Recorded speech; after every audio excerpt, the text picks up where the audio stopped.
May mga gusto lang po akong i-clarify doon sa mga interviews at mga sagot ng nanay ko po sa mga interviews niya po. Unang-una po yung 70K na incentives po na sinasabi niya from World Championships 2021 po. Unang-una po 2022 po yun. At hindi lang po 70K yung na-receive ko po doon. Alam ko 6 digits po yun. Dahil dalawa po yung nakuha kong medalya. After nun, mga bandang December, umuwi ako sa Pilipinas. Nakikita kami ng mama ko. At hindi niya sa akin sinasabi na na-receive niya na pala yung incentives ko from World Championships. Hindi ko pa po malalaman na na-receive niya na po yung incentives ko kung hindi ko pa po hinanap.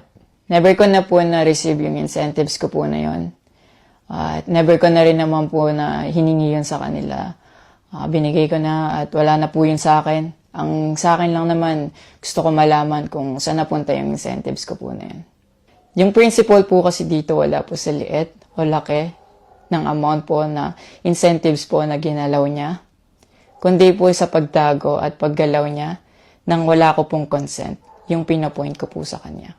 At yung about sa red flag daw po si Chloe na sinabi ng mama ko, hinusgahan niya po agad si Chloe sa pananamit at sa pag-acto po niya. Magkaiba po ng kinalakihan. Unang-una, lumaki si Chloe sa Australia at ayun yung nakagisnay niyang culture. At ibang-iba po talaga sa Pilipinas kung paano tayo gumalaw, magsalita o manamit po.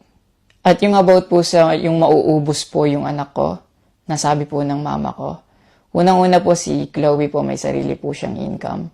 Lahat po ng nakikita niyong gamit o yung pag-travel niya kung saan-saan po. Galing po yun sa pinagpaguran niya po. At bakit naman po ako mauubos? Gaya nga po ng sinabi ko, si Chloe po may sarili po siyang income. And lahat po ng bank account ko po nasa mama ko po. At may mga instances po talaga na si Chloe po yung sumasagot sa akin that time po. Bukod sa incentives po, nasa kanya din kasi yung bank account ko sa monthly allowances sa pag-gymnastics ko. And nung nakuha ko na yung bank account ko po na yun, doon ko po nalaman na inuubos niya po yung laman nun. And nasa akin po yung mga bank statement ng withdrawal po na ginagawa niya po. Sabi niya pa nagsimula daw yung hindi namin pagkakaintindihan dahil kay Chloe daw po. Opo, totoo po yun. Dahil ever since unang-una pa lang, ayaw niya na kay Chloe kahit hindi niya pa po nakikita or nakikilala in person. And mas nagkalabuan po kami nung naglagay po ako ng boundaries sa relationship ko. Kasi pinaglaban ko po si Chloe dahil gusto ko po siya. Yung about sa training camp na kinikwento niya na si Chloe dapat wala na daw doon, sabi ng former coach ko pagdating nung dalawang magte-training camp doon. Usually, kapag magte-training camp kami, palaging naka-hotel. And miscommunicated yon na doon pala sila sa akin na mag-i-stay. Hindi rin totoo na pagpunta nila doon, nung dalawang bata, dapat wala na si Chloe kasi sabay-sabay silang pumunta doon. Actually, nagulat pa yung former coach ko kasi nandun si Chloe. Minelcome naman namin sila talaga. Nag-prepare kami para sa kanila. So, hindi ko alam kung bakit ganun yung mga sinasabi niya. At yung sinasabi niya po na yung dalawang bata po dahil si Chloe yan doon, yung nakabalandra daw yung puwet po. Bilang nakakatandang kapatid po, bilang boyfriend ni Chloe po, at bilang ate at kuya po, kami po aalagaan po namin sila. Hindi namin po gagawin yung mga iniisip niya na ganon ang dumi niya mag-isip at hindi appropriate yon para sa akin at disrespectful yon actually sa akin and kay Chloe po. And yung sinasabi niya na so dapat wala daw pong outsider or guest po doon sa apartment ko po.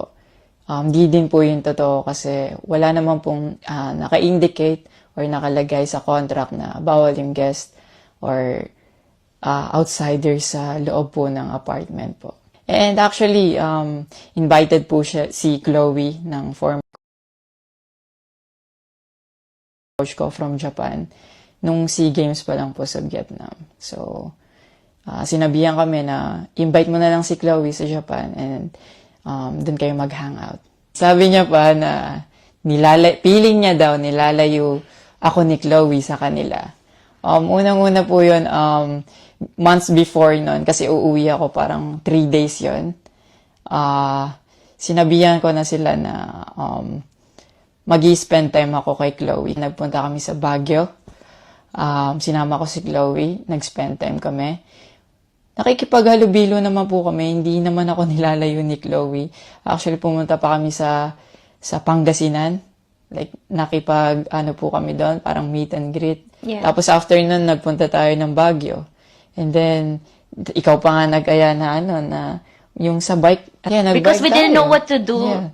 after nung kumain. Because they were like, oh, what do we do? I was like, oh, let's go sa Burnham Park. Yeah. So that we can take the little kids to go biking. Yeah. So I'll just attach a screenshot of me saying sorry at that time if they felt left out when we were all hanging out sa Baguio. So you guys can just pause and read.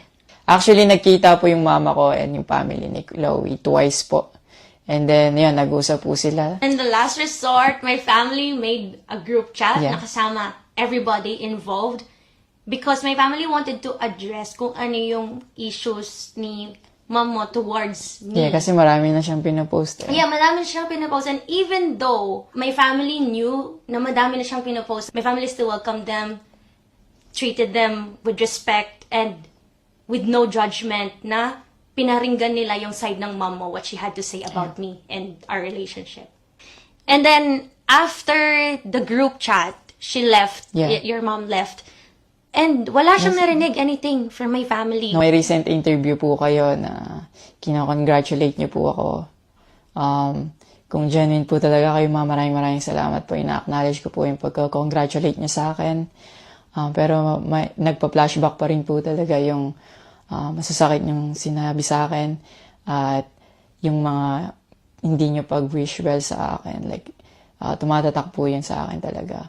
Ang message ko po sa inyo na mag-heal kayo, mag-move on, at napatawad ko na kayo long time ago po. Pinagpipray ko na maging safe kayo palagi at nasa maayos kayong kalagayan dyan lahat.